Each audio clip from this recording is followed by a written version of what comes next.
सभी 2 मिनट का है अपने जिब्बा विराम देंगे। भगवान गणेश जी का ध्यान स्मरण करें, अपने पितृ देवताओं को आह्वान करें।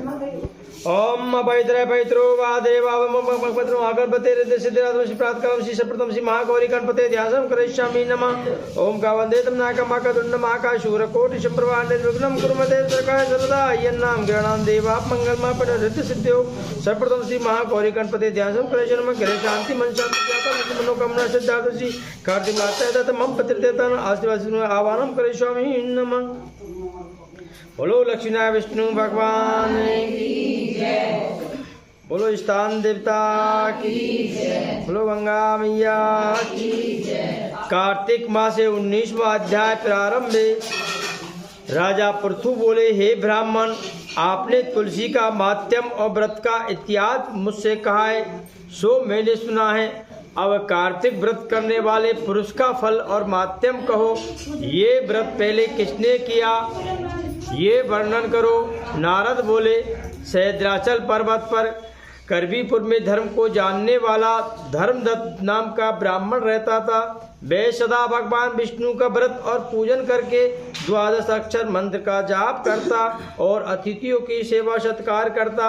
एक समय कार्तिक मास में एक पहर रात्रि रहने पर हरि के जागरण को भगवान के मंदिर में गया।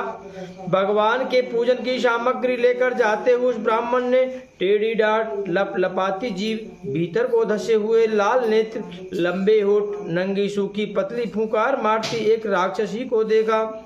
उसको देखकर वह कांप उठा। भय के मारे वह पूजा की सामग्री और जल से उसको मारने लगा। भगवान का नाम स्मरण करते हुए तुलसी के जल से जो उसको मारा, सो उसके सारे पाप नष्ट हो गए। वह ब्राह्मण को दंडवत प्रणाम कर बोली, मैं पूर्व कर्म फल में इस दशा को प्राप्त हुई हूँ। हे विप्रवर, अब उत्तम गति को कैसे प्राप्त हूँ।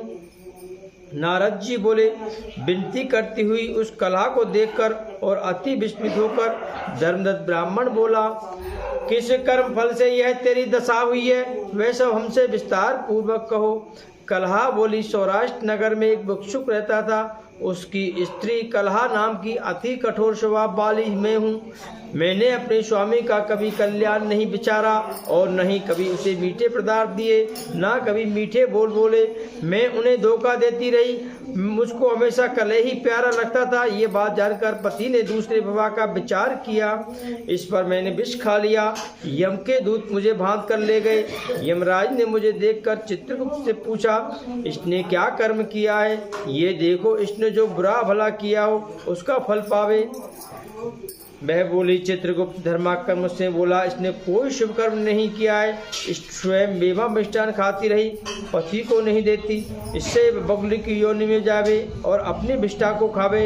यह अपने पति से द्वेष करती थी।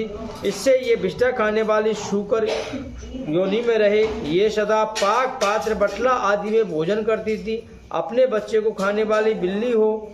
इसने अपने पति को ऊपर विष खाकर आत्मघात किया है, सो यह अति निंदित पाप है। इसको प्रेत योनि में भेजा है। कलहा बोली, सो मैं 500 वर्ष तक मारवाड़ में प्रेत योनि में अपने कर्म से नित्य भूख प्यास से दुखी रही। भूख प्यास से पीड़ित वैश्यों के हृदय में प्रविष्ट होकर मैं दक्षिण दिशा में कृष्ण और त्रिवेणी नदियों के संगम पर आई।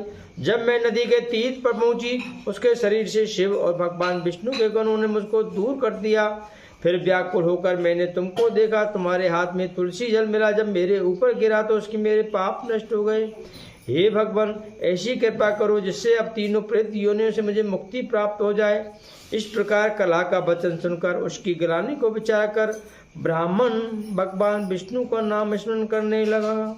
इति श्री 19वां अध्याय क्रमश। बोलो लक्ष्मीनारायण विष्णु भगवान।